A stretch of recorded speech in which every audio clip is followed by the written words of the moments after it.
What's up, fruitful investors? I hope you're having a great Thursday, and in this video I want to get a little more real. As you guys know, I'm always teaching you guys how to do some great real estate investing strategies so you can build your business, get wealthy, get rich, live the life of your dreams. That's cool, but in this video I want to talk about some of the worst ways to start out investing in real estate, because if we know what not to do, it's a hell of a lot easier to know what to do. So the most common thing I'm seeing new real estate investors start doing is flipping homes for their first investment property. Now, you guys know I love flipping homes. It's a great strategy to make some quick cash so you can put it in some other bigger real estate funds or live a lavish, cool lifestyle. Whatever you guys want to do, flipping is really good for that. However, I would say it is a very advanced and best strategy for savvy investors who have done a few deals, who have a renovation system set up, they have a team set up who can take care of these projects, because a lot can go wrong with flips, a hell of a lot more than buy and holds, right? So the benefits of buy and holds is that if the market crashes, or even if we don't do the property right, especially when it comes to single family properties,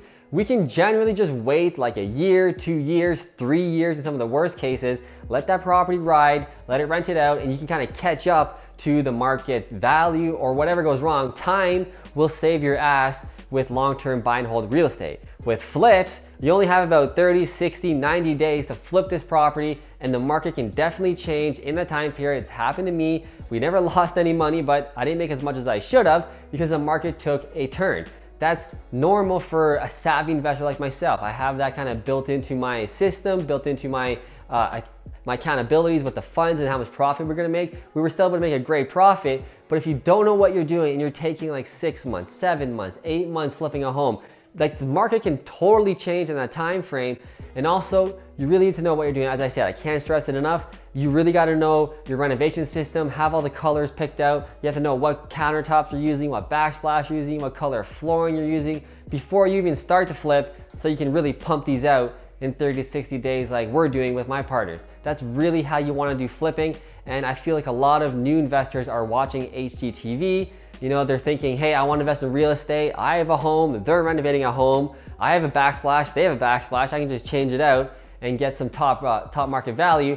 It is not the case. It is not that easy, okay? In real life, we're not making, you know, 60, 80, $100,000 in a half an hour episode. In some cases, we can definitely make 100 grand on a flip, but it is not very common. The common flipping amount we're making, or profit we're making on a flip, generally is between 20 and 30,000. That's kind of a real life scenario, okay? So if you're looking to hit this grand slam on your first deal, make 60K, it's so easy, they're doing it.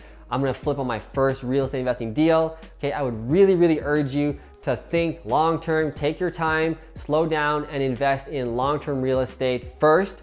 Get that foundation of wealth going before you move into flipping. So I will say, it doesn't mean that you can't flip for your first investment property. Some of you watching might be like, Matt, I want to get into flipping. I've researched it. I know exactly what I'm doing. I did my market research. I know what the buyers want, what color schemes they want. Okay, if you're coming at it from that angle, you're coming at it from a savvy, you know, veteran investor angle. So definitely kudos to you. Do it if you're really serious.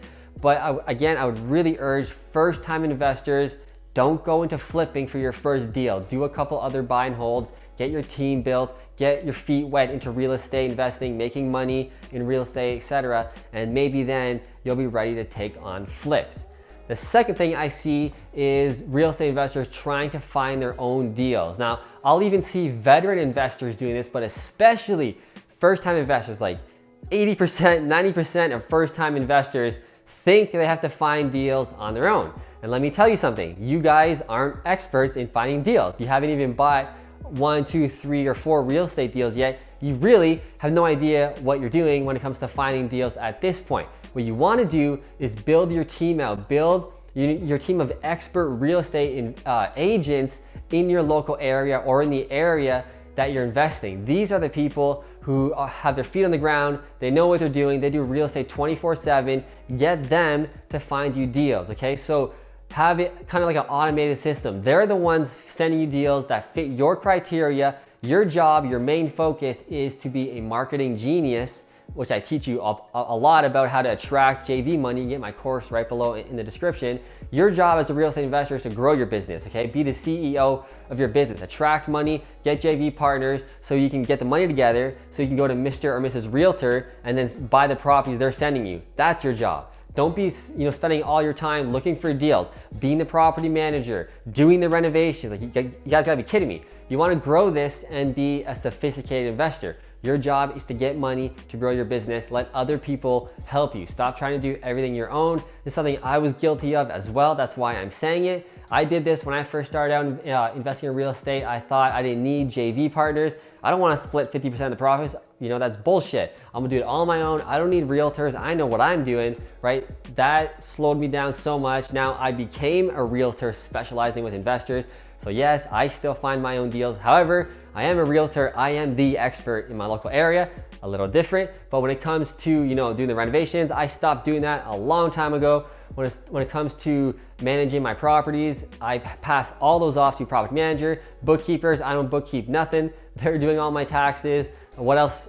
Everything else, man. I have someone editing these videos so I can spend more time being the CEO of my business. My job is to do speaking engagements, make videos like these, post on Instagram, be a social media nutcase, and attract partners to me. That's my job. And that's what I want you guys to do as well. So start building this out like a strategic business, like a business, very important, and start being a marketing guru. Let other people bring you deals, manage your properties, fix your toilets, chase after tenants for not paying rent, etc. Pass all that shit off, okay? Number 3, people investing with emotions. Now I see this a lot, not just in new investors, but again, across all the board. A lot of unsophisticated investors, I would say, are investing with their emotions. They're saying things like, well, I wouldn't want to live here, so therefore I'm not going to buy this property, even though a tenant would totally want to live there. So don't be thinking about your own emotions just because you wouldn't want to live in a basement apartment in a rougher neighborhood. Doesn't mean you can't find good quality tenants who will pay rent, pay down that mortgage, let that property appreciate, just wait until the area turns into a nice area, etc. You have the time to wait for that. So don't put your emotions into it. Or on the other hand, they would say, I would live here, so I can't see why a tenant would want to live here. It's too nice, it's worth too much money. Again, stop putting your emotions into the business. Start thinking like a business owner. Now, I will say, I personally don't invest in shit properties. And what I mean by that is like lower end multifamily properties. I don't really own any of those. I have multifamily properties, but they're pretty high end. They're in nice areas, townhome complexes. Those are the things I'm kind of investing in. So still single family kind of with a single family tenant when it comes to duplexes, triplexes in great areas. But I'm not thinking about my emotions. I'm thinking like a business owner. So that's what you want to do. Be a business owner. Stop thinking with your emotions. Listen to your team members, i.e. your investment savvy realtor. They are the most important person on your team. They are the ones who are going to find you deals and make you the most money out of pretty much anybody on your team. I'm not being biased because I am a realtor specializing with investors. I'm telling you the honest truth. They are the most important person on your team. Treat them well and listen to what the hell they're saying, because they are the experts in whatever area you're buying. The 4th thing I see is people not having a long-term plan. So going back to the flipping, I just want to make a quick buck. I'll get in and out, make 80 grand in 30 days. Okay, you want to have a long-term plan when it comes to investing in real estate. Now, if that includes flipping, that's fantastic, but still have a long-term plan. How many do you want to flip per year? How are you going to do it? How are you going to find the motivated sellers to get under market deals or under market value deals in order to make a profit, okay? Also, like I always say, long-term real estate is where you're really gonna become wealthy and make most of your money. So I would say start building that in the background. Buy, 3, 4, 5, 6, 10 buy and hold properties before you start switching your strategy and you start getting bored, and going to flips or student properties or crazy other things, which are all great avenues, by the way. But really get that buy and hold portfolio going in the background before you start getting crazy, before you start risking more, like doing flips. Have a long-term plan. The last and the 5th thing, worst way to start investing in real estate is not knowing your goals and aligning your investment strategy to your ideal lifestyle. You guys hear me talk about this all the time. You want to align your ideal lifestyle and values to the investment style or investment properties that you're buying.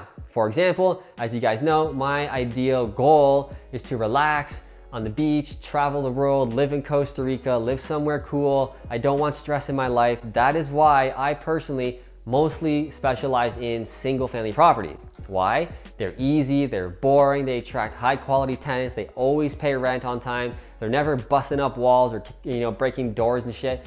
It's super easy, super boring, super high quality. That aligns with my ideal future lifestyle, 10, 15 years out from now, so that when I do retire in 10 years, I don't have to scramble, sell off a bunch of things, then buy the properties that kind of fit and will support my lifestyle. I'm doing that now. I'm cutting the time down, I'm doing a shortcut. I'm investing in those properties now because I understand who I am, what my values are, what my lifestyle will be like in the future. Anyway, I dropped 5 amazing ways of how you should not start investing in real estate, and then 5 ways on how you should. I probably gave a lot more than that, but if you like this video, if you learned anything, please click like right below. It goes a long way to helping these videos get more views so I can help more people like you invest in real estate, get wealthy, and live the life that you want. I'll see you in the next video.